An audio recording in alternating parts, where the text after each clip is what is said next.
In the hundreds of lineup and trade questions I've gotten over the last couple of weeks, there is no player that you guys are asking me about more often than Romeodunze. Kind of random, but I'm going to use this opportunity to do a deep breakdown of Romeodunze's fantasy football outlook for the rest of the season. I'm a guy who's won exactly 36% of all the leagues I've been in the last 20 plus years, so my hit rate is pretty good breaking down players like this. I'm going to look at some volume metrics to get an idea of his potential for fantasy points, as well as his efficiency metrics to see how well he capitalizes on those opportunities. These are the two major components with which I like to evaluate every single player, and I tend to lean more looking at the volume side because that's something that we can get a better sense of through statistics. I'm going to break down a whole bunch of stats, talk about the pros, the cons, then my overall verdict at the end. To jot everyone's memory, since the Bears are just on bye, Romeodunze is 4th in the entire NFL in fantasy points per game at wide receiver. That's right, only Emeka Egbuka, Amon-Ra St. Brown, and Puka Nacua have outscored him. I ranked Odunze higher than most experts going into the season, but I wasn't high enough on him clearly because I didn't end up landing him in any of my leagues. Other guys drafted him first. I was worried about his target share in a crowded receiving core for Chicago, but the upside has always been there. If this guy had a name like Randy Moss Jr., he probably would have been drafted ahead of Marvin Harrison Jr. Physically, he graded higher than Marvin Harrison Jr.,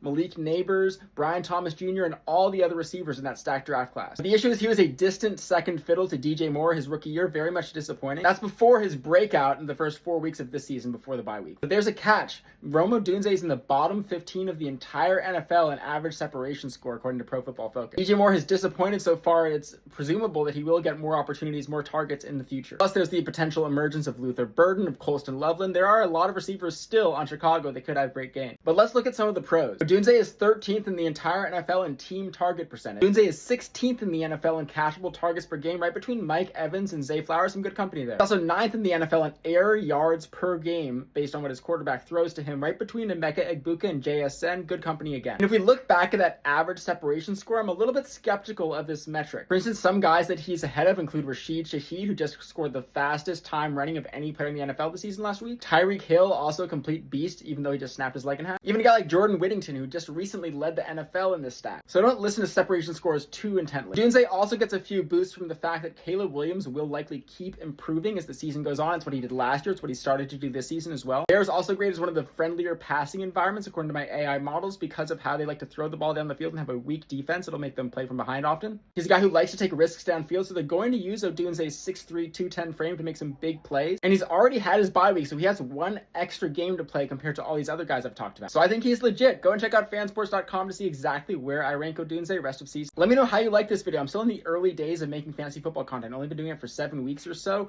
I really care about what you guys think. I want to make the videos that you care about and appreciate you spending a few valuable minutes of your day with me. Stay learning. I'll see you in the next one. Peace.